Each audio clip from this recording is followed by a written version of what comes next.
సరే సార్, మీకు మీ అందరికీ చూస్తున్న జనాలకి క్లారిటీ ఇవ్వడానికే వచ్చినాం ఇక్కడికి.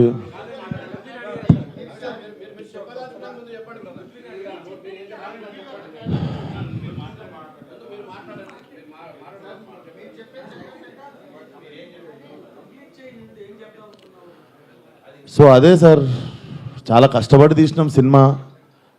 ఇప్పుడు అది ఎంతవరకు న్యాయం? మాకు బాయ్కాట్ లైలా అని 25,000 ట్వీట్లు వేసి పొద్దున పూట హెచ్డి ప్రింట్ పెడతాం సినిమాది అని, వాడి ఖాతాలో వీడు బలి అని. నాతో ఏం శత్రుత్వం ఉంది బాస్ మీకు? నన్ను లాగితే ఏమొస్తుంది చెప్పండి? అది మా మా మా కంట్రోల్లో జరగలేదు. నేను చెప్తున్నా, సావు గారు కానీ నేను కానీ మా ఎదురుంగి జరిగి ఉంటే మేము అప్పుడే వెళ్ళి మైక్ గుంజుకునేటోళ్ళం, చేతులకి వెళ్ళి పక్కా చేసేటోళ్ళం. అది మేము కూడా ఇంటికి వచ్చాక చూసుకున్నాం, ఎందుకంటే బయటికి గెస్ట్ని రిసీవ్ చేసుకోవడానికి వెళ్ళాం, తిరిగి వచ్చాము. తిరిగి వచ్చేలోపు ఇది జరిగింది. అదే సార్, థ్యాంక్ యూ.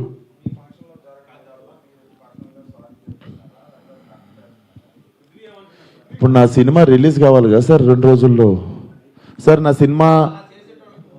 నాకు సినిమా రిలీజ్ ముఖ్యం సార్. నేను ఒక మనిషితో ఎవరితోనో కొట్లాడి ఇప్పుడు దీన్ని ఇంకా లాగదలుచుకోవట్లేను. మీరు అడుగుతున్నారు ఆ వ్యక్తితో ఏమైనా మాట్లాడించి, నేను అసలు ఫోన్ కాదు ఎవరితో ఏం మాట్లాడదలుచుకోవట్లేను. నా సినిమా రిలీజ్ అయ్యే వరకు కొంచెం సపోర్ట్ చేయండి అని అడగడానికి వచ్చిన ఈరోజు. ఇఫ్ పాసిబుల్ సపోర్ట్ చేయండి.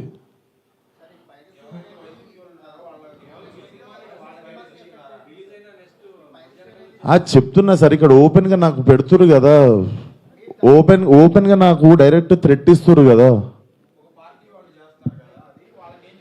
నేను అందరికీ చెప్పేది ఒకటే సార్, మా కంట్రోల్లో లేకుండా ఒక మనిషి చేసిన తప్పుకి మా సినిమాని బలి చేయకండి.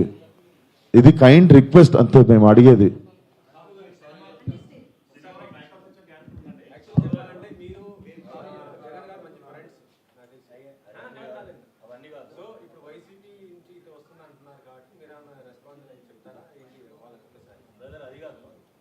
జరిగిన దానికి రెక్టిఫికేషన్గా మీరు ప్రొడ్యూసర్గా మీరు ఏం చెప్పాలనుకుంటారో చెప్పండి. ఆ డ్యామేజ్